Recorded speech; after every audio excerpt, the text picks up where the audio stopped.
지난해 한반도에는 통계 작성 이래 가장 긴 장마가 찾아오는 등 이례적인 날씨가 나타났습니다. 해마다 기상이변이 잇따르면서 올여름 날씨 전망에도 관심이 커지고 있는데요. 네, 올해 여름은 예년보다 덥고 또 집중호우도 잦을 것이란 전망이 나왔습니다. 기상청이 발표한 날씨 전망, 취재기자 연결해서 자세히 알아보겠습니다. 이혜리 기자. 네, 이혜리입니다. 네, 먼저 더위부터 알아보겠습니다. 예년보다 덥다는 전망인데 역대급 더위에 대비해야 할 정도인가요? 네, 올해 여름은 일단 예년보다는 덥겠지만 최악의 더위는 피할 것으로 보입니다. 무더위 강도는 최고 기온이 33도를 웃도는 폭염일수와 최저 기온이 25도를 넘는 열대야 일수를 살펴보면 되는데요. 기상청은 올해 여름철 폭염일수가 예년 수준인 9.8일보다 많고 밤사이 기온이 25도를 웃도는 열대야 일수도 예년 수준인 5.1일보다 많을 것으로 내다봤습니다. 하지만 역대급 수준까지는 가지 않을 것으로 보입니다.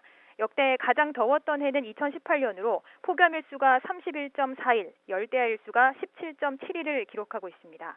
기상청은 올여름 본격적인 무더위가 7월 말부터 시작해 8월 중순까지 절정에 달하겠지만 여름철 주기적으로 찬 공기가 남하하면서 지속적인 무더위가 최악으로 치닫지는 않겠다고 전망했습니다. 자, 더위도 더위지만 여름철 폭우와 태풍도 걱정입니다. 지난해에는 이례적으로 장마가 길게 이어졌고 또 올해 일본에서는 65년 만에 가장 빨리 장마가 시작됐는데 우리나라에서는 어떤 전망이 나왔나요?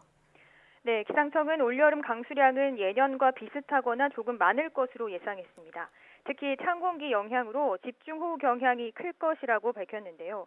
지난 5월처럼 6월에도 찬 공기가 유입될 때마다 국지성 호우가 내리는 등 한 번 내리면 폭우가 쏟아지는 형태가 될 것이란 설명입니다. 장마는 예년과 비슷한 6월 하순부터 7월 중순까지 이어지겠지만 기후변화로 강한 비가 집중되는 호우 형태로 장맛비가 내리는 경우가 많을 것으로 내다봤습니다. 또 장마 뒤에는 무더위를 몰고 오는 북태평양 고기압이 확장한 가운데 북쪽 찬 공기가 남하할 때마다 대기 불안정이 심해지면서 기록적인 호우가 집중될 가능성이 커 철저한 호우 대비가 필요하다고 밝혔습니다. 지난해 여름 태풍은 8개가 발생해 3개가 영향을 줬는데 올여름 태풍은 예년과 비슷한 1개에서 3개 정도가 영향을 줄 것으로 보입니다. 지금까지 YTN 사이언스 이혜리입니다.